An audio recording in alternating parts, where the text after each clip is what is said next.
मेरे आका, यहाँ तो हम अपनी गर्दनें आपके कदमों पर निछावर करने आए।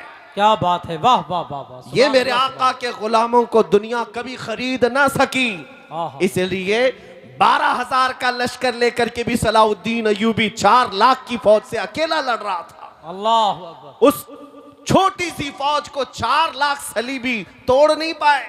ये तारीख मेरी अपनी लिखी हुई नहीं, अंग्रेजों की लिखी हुई तारीख, अंग्रेजों की लिखी हुई तारीख है। सलाउद्दीन अय्यूबी एक ऐसा जर्नेल था जिसके पास सिर्फ 12,000 का लश्कर था एक बार, और मैदान में जब वो उतरा तो इसके मुकाबले में सारा यूरोप उतर आया था 4 लाख की फौज लेकर। सलाउद्दीन अय्यूबी ने अपने फौज से यह पूछा भी था कि हम इनके मुकाबले में उतरे या नहीं उतरे। तादाद हमारी सिर्फ 12,000 है, 4 लाख की फौज लेकर आए। जानते हो सलाउद्दीन अय्यूबी की जो फौज थी वो आशिकाने मुस्तफा की फौज थी। वाह। अर्ज किया आपने सिपह सालार से, सलाउद्दीन अय्यूबी से, ऐ हमारे सिपह सालार, रसूल पाक सल्लल्लाहु अलैहि वसल्लम के सहाबा जब गज़वात में जाते थे तो क्या तादाद देखते थे? अगर वो तादाद देखते थे तो हम भी देखेंगे। अगर रसूलुल्लाह के सहाबा तादाद नहीं देखते तो आज हम भी तादाद नहीं देखेंगे।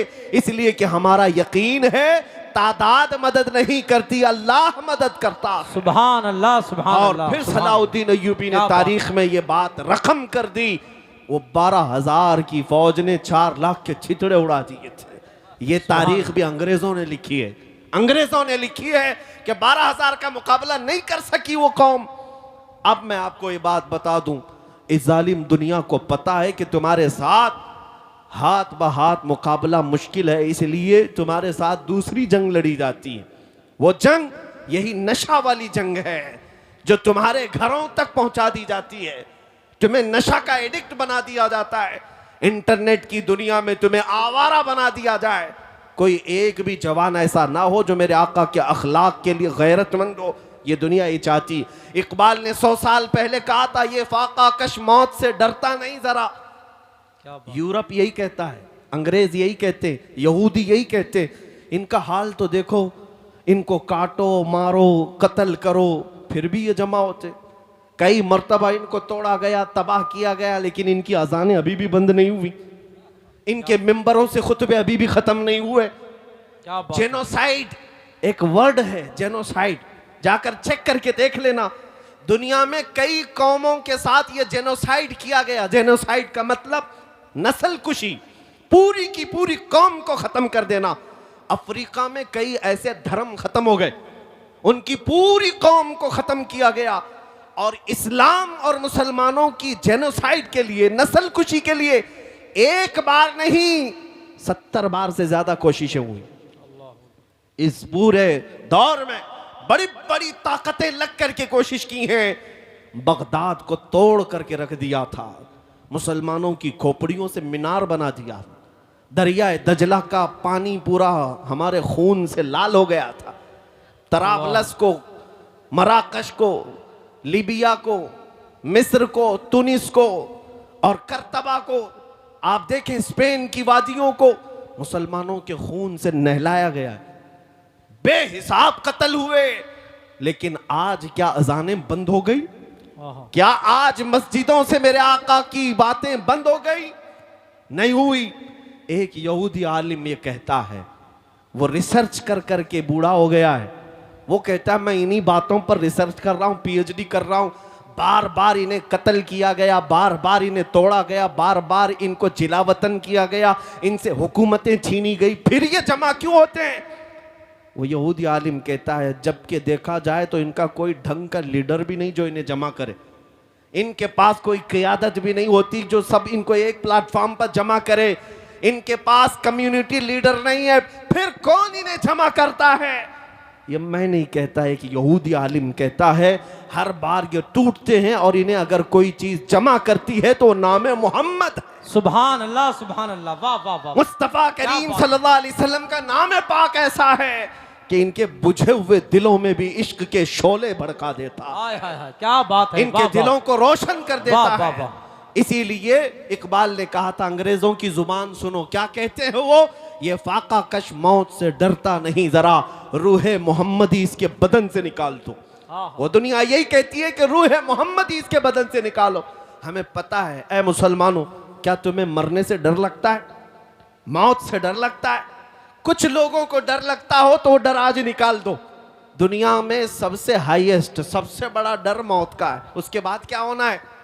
मौत उसके लिए डरावना ख्वाब होगा जो ये सोचता हो कि मुझे मरने के बाद जलना ही है, जलना ही है, अंधेरा ही है, अंधेरा ही है। वो मोमिन भला क्यों डरे मौत से, जिसका अकीदा ये हो इधर आंखें बंद होंगी, उधर चेहरे मुस्तफा की जियारत होगी। नारे तकबीर, नारे रिसालत, शहीद आजम कॉन्फ्रेंस, मसलके आला हजरत। अजीजों, क्या अपने जाते हुए जनाजों को देखते नहीं? मैं आपको ये बात समझा रहा हूं, मौत तो आनी है, जवानी में आए कि बुढ़ापे में आए, लेकिन तैयार तुम्हें हमेशा रहना है, तैयार रहना है। लेकिन गुनाहों पर जो आई हुई मौत है उस पर अफसोस होगा, बेहयाइयों पर आई हुई मौत पर अफसोस होगा। कोरोना पे आई हुई मौत का कौन अफसोस करे? क्यों अफसोस करते हो? अगर किसी का जनाजा 4 लोगों में गया है, कुछ लोगों को हमने सुना अरे बड़ी बुरी मौत हुई। नहीं मेरे अजीज, बुरी मौत उसको नहीं कहते, बुरी मौत कुफ्र पर हो वो बुरी मौत है। ईमान पर अगर मर गया और 70 टुकड़े भी हो गए तो वो बुरी मौत नहीं, वो शहादत की मौत है। सुभान अल्लाह, शहादत है, उसे बुरी मौत नहीं कहा जाएगा। जनाजे जाते हुए देखते हैं और सज संवर करके जाते हैं। सुन्नियों के जनाजे तो अल्हम्दुलिल्लाह और सजते, क्या बात है। दूसरों के तो पता नहीं, छुप के चले जाते हैं। लेकिन हमारा हाल ये है अल्हम्दुलिल्लाह, साफ सुथरा कफन पहनाते हैं, खुशबू लगाते हैं मैयत को, सुरमा भी लगाते हैं, जनाजा तैयार होने के बाद फूल भी डालते हैं। कभी सोचा ये क्यों? मरे हुए आदमी को अत्तर की जरूरत क्या है? वो तो कब्र में जा रहा है, आंखें बंद हो गई, अब सुरमा लगाने की क्या जरूरत है? और ये सफेद कपड़े में ढांकने की क्या जरूरत है? बुजुर्गों से पूछो तो ये बताएंगे मेरे अजीज, ये जा तो रहा है कब्र में, लेकिन आज ये मेरे मुस्तफा के दीदार के लिए जा रहा है। सुभान अल्लाह, इसलिए सजाया जा रहा है शबे गौर भी उसी गुल से मुलाकात की रात। इसलिए डर और खौफ निकालो। ईमान वाला बंदा मौत से इसलिए नहीं डरता, इसीलिए ये दुनिया जानती है कि इसके अंदर खौफ मौत का नहीं, इनके अंदर से इश्क मुस्तफा निकाल लो, फिर ये हर चीज से डरने लगेगा, हर चीज से खौफ। बुज़दिल कब बनता है बंदा? जब मेरे आका के कदमों से दूर होता है। हुजूर के कदमों में रहने वाला बुज़दिल कभी नहीं होता। आशिक रसूल हमेशा वो बतले जलील कहलाता है, नबी पाक सल्लल्लाहु ताला अलैहि वसल्लम का वफादार।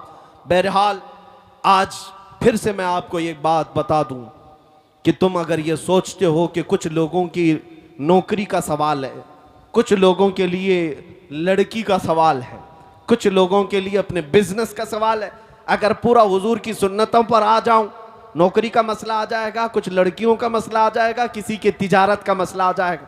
ये सब शैतानी वसवसे हैं जो तुम्हारे दिमाग में चल रहे हैं, सब शैतानी वसवसे हैं। अल्लाह रज़्ज़ाक़ हकीकी है और मेरे मुस्तफ़ा के कदमों से रिस्क क्यों नहीं मिलेगा? हमारा तो ये कहना है, आला हज़रत ने क्या सबक दिया, खल्क के हाकिम हो तुम, रिस्क के कासिम हो तुम।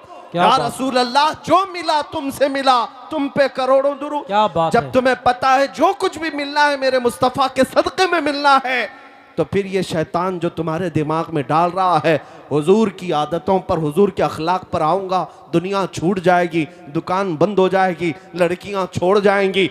अगर ऐसी छोड़ती हैं तो छोड़ जाए, जो तुम्हें नबी पाक की सुन्नतों पर कबूल कर ले, इंशाअल्लाह वो यहाँ पर भी साथ होंगे, आखिरत में भी साथ। सुभान अल्लाह, सुभान अल्लाह, क्या बात है। हाँ, एक बात याद रख ले और ये बात भी समझ करके चलो, आज के बाद कल परसों जब भी मौत तो आनी है, मलकुल मौत रोजाना तुम्हारे इंतजार में है। जब वक्त खत्म होगा रूह खींच लेंगे और तुम्हारी आंखें बंद इतने बेयार और मददगार हो जाओगे कि दुनिया तुम्हें उठाकर कब्र की तारीक वादी में छोड़ आएगी। तुम्हें पता है, उस ऐसी तारीकी में छोड़ आएगी जहां तुम पुकार नहीं सकते, किसी को बुला नहीं सकते। एक हदीस मैंने पढ़ा, हुजूर फरमाते हैं मैयत को सबसे ज्यादा शौक या हसरत किस बात की होती है जानते हैं? कब्र में जाने के बाद मैयत ये चाहता है आप भी चाहेंगे, हम भी चाहेंगे।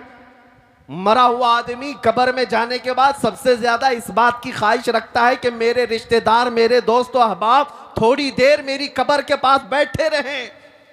वो जब तक बैठे रहेंगे उसे दिल का करार होगा, उन्स होगा, यह हदीस में है। लेकिन बैठता कौन है? सब छोड़कर चले आते हैं। करीबी दोस्त भी मिट्टी डालकर जल्दी से कब्रिस्तान से वापस घर आता है। अपने बाप का जनाजा ले जाने वाला बेटा भी तख्तियां बंद करके कब्र की मिट्टी डाल करके जब घर आता है, मैयत पुकार रहा होता है, उसे सब चीजों की खबर है। लोगों के चलने के चप्पल की आवाज तक मुर्दा सुनता है। लेकिन इतनी तारीक कब्र, हाथ उठाओ तो हाथ नजर ना आए। और ऐसे दफन करके आते हो, ना एक तकिया देते हैं, ना एक बोरिया, ना एक चादर, और ना कब्र में कोई रोशनदान सुराख, कुछ नहीं। ये बातें मैं क्यों कह रहा हूं? तवज्जो, जब तुम अपने दोस्तों को भी जाते हुए देखोगे, तो मैं दफन करने वाला बेटा भी जाते हुए देखोगे,